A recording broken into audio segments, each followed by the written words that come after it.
Bonjour à tous et bienvenue dans la capsule biblique de Tout est possible avec Jésus. Je suis pratiquement sûr à 100% que tu t'es déjà posé la question, si Dieu existe, pourquoi le mal? C'est vrai, pourquoi tant de méchanceté? Pourquoi laisser le mal agir? N'est-ce pas Dieu qui est au contrôle de tout?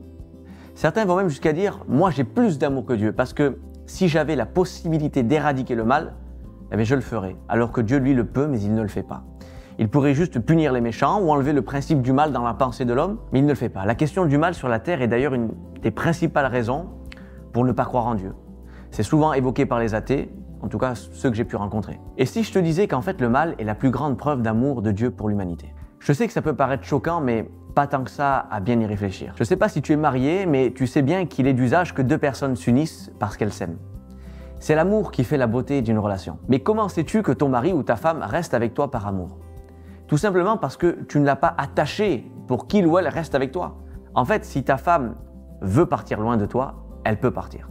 Tu ne la forces pas à rester. Et c'est justement parce qu'elle a la liberté de partir, mais qu'elle décide volontairement de rester, qui prouve qu'elle t'aime. Dieu aurait pu nous programmer comme des robots pour nous empêcher de faire tout mal et mettre en nous une fonction adoration perpétuelle. Mais serait-ce un véritable amour? Ce que tout le monde oublie dans ce débat, c'est la question de la liberté individuelle. C'est pour cette raison d'ailleurs qu'il a placé un fruit défendu dans le jardin d'Éden.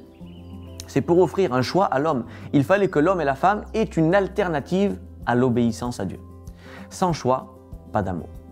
L'homme a choisi la désobéissance, mais l'amour de Dieu a surpassé ce mauvais choix. Là où le péché abonde, la grâce surabonde. Dieu ne s'intéresse pas à une obéissance déterminée, programmée, mais à une adhésion de cœur et d'esprit en toute liberté.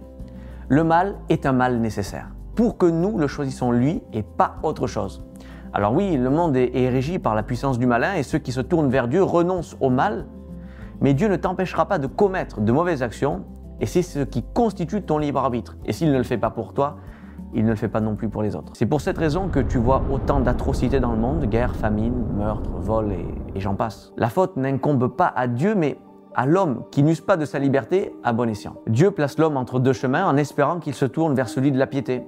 Mais bien souvent, il préfère celui de la violence, de l'amour de l'argent, de l'égoïsme. Quelle tristesse pour Dieu et pourtant c'est la seule garantie d'un amour véritable et sincère entre un créateur et sa créature. Quand tu verras le mal autour de toi, rappelle-toi que Dieu t'appelle à décider de le suivre pour faire de toi une lumière et parler de lui afin que d'autres choisissent cette voie aussi.